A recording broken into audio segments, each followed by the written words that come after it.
Hello, hello, hello, everybody. This is Dr. Steve, earlier craft doctor, and I'm back with that next video. And I'm here to show you my box cards. Remember, this is that die and the stamp that came with it with the dies.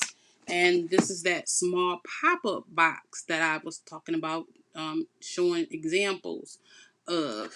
And so I proceeded to do that for this video. Okay, so let me show you what I did. In my intimate wisdom of getting ready for this video, I mistakenly made the box. This is the pop-up box. I used the die to make them, and I colored them all in to match this purple. And so this is that pop-up box die. It sits like this. And the die, because it's open-ended, it could be as tall as you want it. If I want it to be much taller, it could be my wings should have been shorter, even though this is what was cut out. Um, these wings accommodate taller boxes, and I did not make taller boxes. So this is the box that I made with that die, which is wonderful because now I see that I can make my own size boxes, because that other the the die that came in the box itself is so much smaller. It's so much smaller than this box that I made with that die. But I wanted to show you this box.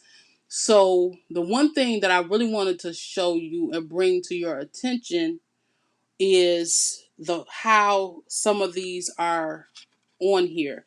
And if you can see that they're kind of floating, it's because they're connected to a clear piece on there, right?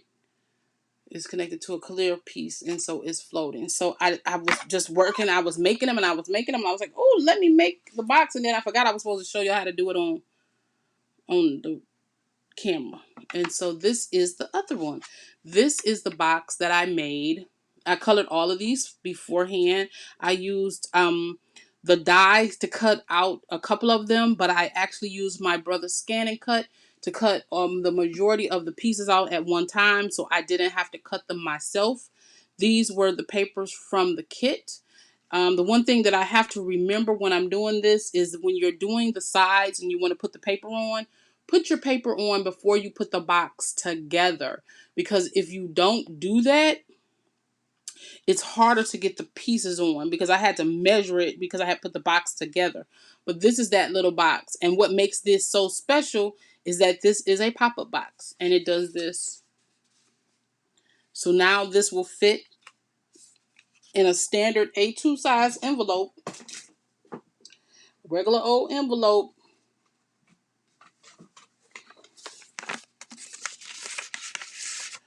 To be mailed. Well, mine has a little piece sticking out, but it fits in a regular envelope. See that? And so you can send this in the mail. Just make sure when you're doing this, if you're going to send it in the mail, that nothing is sticking out further than the box edge. Just like I had to bend a little bit of my envelope. If you don't do that, this will fit directly into the envelope, right? And then it pops up, and you can open it back up, and it bends both ways, just like that. Both ways, just like that.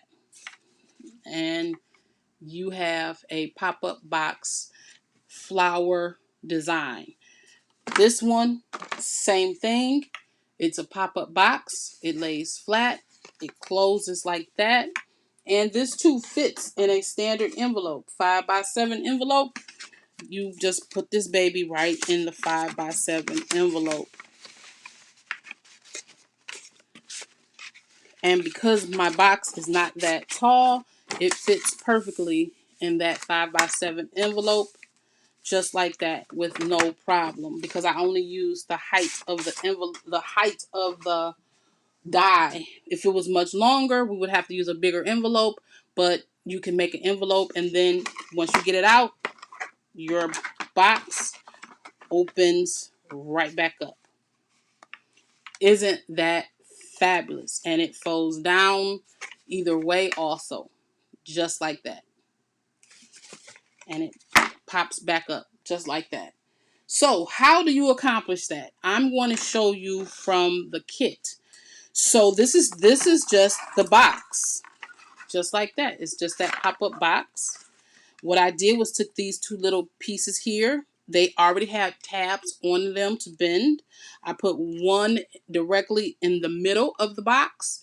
And then I took this one and I put it about an inch behind. Maybe it's not an inch. Maybe it's 3/4. 3/4 or so of an inch right directly behind it. So they line up. I put score tape on them and tape them down here. Then you, in order to get this box to be like that, to do this same thing, all I have to do is take off these little tape pieces. And this is like a strong, this is a strong adhesive. This is not like regular tape. This is a strong adhesive tape called score tape. Score tape type of tape. It's a stronger adhesive than a regular scotch or something like that, right? So then you make sure that your tabs are flat, just like that. Simple. Make sure your tabs are flat, because I'm going to take this side and I'm just going to roll it right on there, right? I'm going to take my bone folder and I'm going to burnish that tape, because you got to make the tape stick to where your this piece, stick to this piece. And when you're done, take this piece here,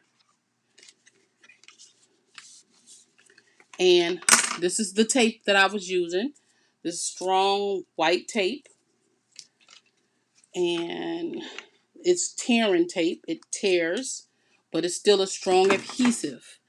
You can use wet glue if you like. If you're not stuck using this tape or any kind of tape, you can use wet glue. In order to get this to stick, you have to do what's called burnishing. And so that's what I just did. I burnished it down. So now this piece pulls up right off of it. Make sure that your tape is not hanging over the edges at all, because it'll stick together if you do that.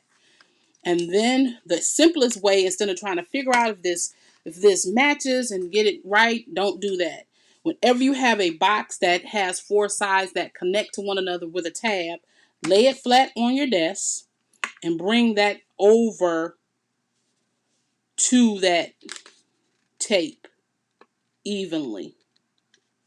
And if you do that, make sure your ends are scored, burnished really nice.